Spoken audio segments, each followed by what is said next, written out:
নজর রয়েছে যে খবরের দিকে সুদীপ বন্দ্যোপাধ্যায়ের বিরুদ্ধে ফের বিস্ফোরক কুণাল ঘোষ। সাংসদ সুদীপের ব্যাংক অ্যাকাউন্টের তদন্ত হোক, ভুবনেশ্বর এইমসকে দেওয়া সুদীপের টাকার তদন্ত হোক, ইডি সিবিআই এর উদ্দেশ্যে এমনই পোস্ট কুণাল ঘোষের। পাশাপাশি তিনি আরো লিখেছেন, তিনি যখন হেফাজতে ছিলেন তাকে বড় অঙ্কের টাকা দেওয়া হয়েছিল কিনা অথবা হাসপাতালকে তার তরফে টাকা দেওয়া হয়েছিল কিনা সেটা তদন্তের আওতায় আনা উচিত। সোশ্যাল মিডিয়ায় ফের বিস্ফোরক মন্তব্য কুণাল ঘোষের। আমাদের জানিয়ে রাখি, বৃহস্পতিবার থেকে যেই জল্পনা শুরু হয়েছিল, আমরা দেখেছিলাম বৃহস্পতিবার রাতেও এক রাজনৈতিক নেতাকে নিয়ে তিনি এমন মন্তব্য লিখেছিলেন সোশ্যাল মিডিয়ায়, এবং তার পরবর্তীতেই গতকাল আমরা দেখেছি তার নিজের বায়ো থেকে তিনি রাজনৈতিক পরিচয় মুছে দেন এবং তার পরবর্তীতে সুদীপ বন্দ্যোপাধ্যায়ের বিরুদ্ধে ক্ষোভ উগরে দিয়েছিলেন কুণাল ঘোষ। এবং আজ সোশ্যাল মিডিয়ায় ফের সুদীপ বন্দ্যোপাধ্যায়ের বিরুদ্ধে বিস্ফোরক কুণাল ঘোষ। সাংসদ সুদীপের ব্যাংক অ্যাকাউন্টের তদন্ত হোক, ভুবনেশ্বর এইমসকে দেওয়া সুদীপের টাকার তদন্ত হোক, ইডি সিবিআই এর উদ্দেশ্যে এমনই পোস্ট করেছেন কুণাল ঘোষ।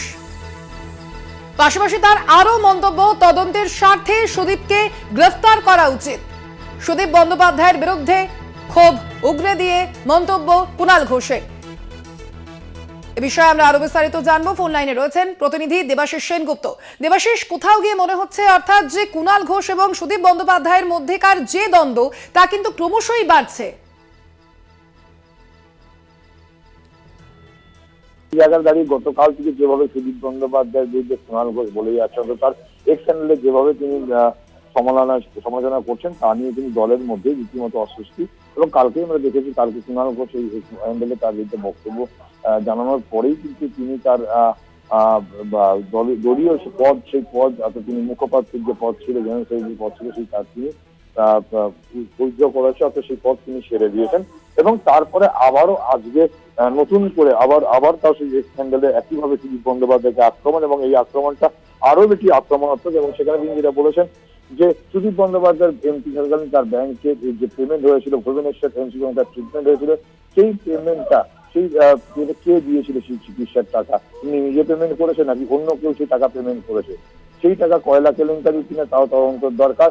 এবং সুদীপ বন্দ্যোপাধ্যায়কে আবার পুনরায় গ্রেপ্তার করে আবার তদন্ত দরকার। এই নিয়ে তদন্তকে উপেক্ষা করলে কুণাল ঘোষ তিনি নিজেই আদালতের দ্বারস্থ হবে, তার বলে স্ক্যান্ডালে জানিয়েছে। অর্থাৎ তিনি সুদীপ বন্দ্যোপাধ্যায়কে নিয়ে যেভাবে বলেছেন, এবং আজকের তার স্ক্যান্ডালের মধ্যে তার বক্তব্য কিন্তু সুদীপ বসিয়ান এই সাংসদকে আবারও সিবিআই তার কাস্টডিতে নিয়ে, এজেন্সি তাদের কাস্টডিতে নিয়ে পুনরায় তদন্ত করা, এবং তার পাশাপাশি যদি তা না করেন তাহলে প্রচ্ছন্নকে হুমকিও দিয়ে রাখলেন যে বসিয়ান এই সমাজকর্মী এবং সাংবাদিক কুণাল ঘোষ তিনি নিজে কিন্তু যাবেন, আদালতের দ্বারস্থ হবেন, এমনটা জানা। এটা রীতিমতো কিন্তু রাজ্য রাজনীতিতে আলোড়ন তৈরি করেছে। সোনালী, ধন্যবাদ তোমাকে দেবাশিস। আমাদের সঙ্গে ছিলেন আমাদের প্রতিনিধি দেবাশিস সেনগুপ্ত। আপনাদের যে বিষয়টি জানাচ্ছিলাম, সাংসদ সুদীপ বন্দ্যোপাধ্যায়ের বিরুদ্ধে ফের আক্রমণ, বিস্ফোরক মন্তব্য কুণাল ঘোষের।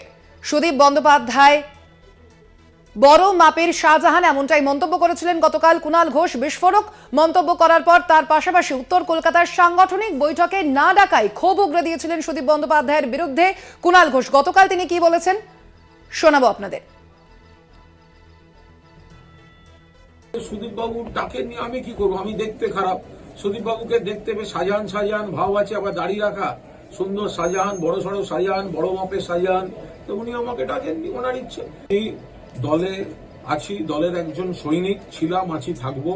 আমার নেত্রী মমতা বন্দ্যোপাধ্যায়, আমার নেতা অভিষেক বন্দ্যোপাধ্যায়, আমার দল তৃণমূল কংগ্রেস, কিন্তু এই রাজ্যের অন্যতম সাধারণ সম্পাদক বা মুখপাত্র। আমার মনে হচ্ছে আমি এই জায়গাটায় মিসফিট। আমি যেটা হাসি মুখে যে রাজনীতিটা করতাম, আমি বোধহয় সেটা আমার পারছি না, অসুবিধা হচ্ছে সেই কারণে। কিন্তু তার সঙ্গে দল বদলের কোন রকম জল্পনার বিন্দুমাত্র কোনো সম্পর্ক নেই।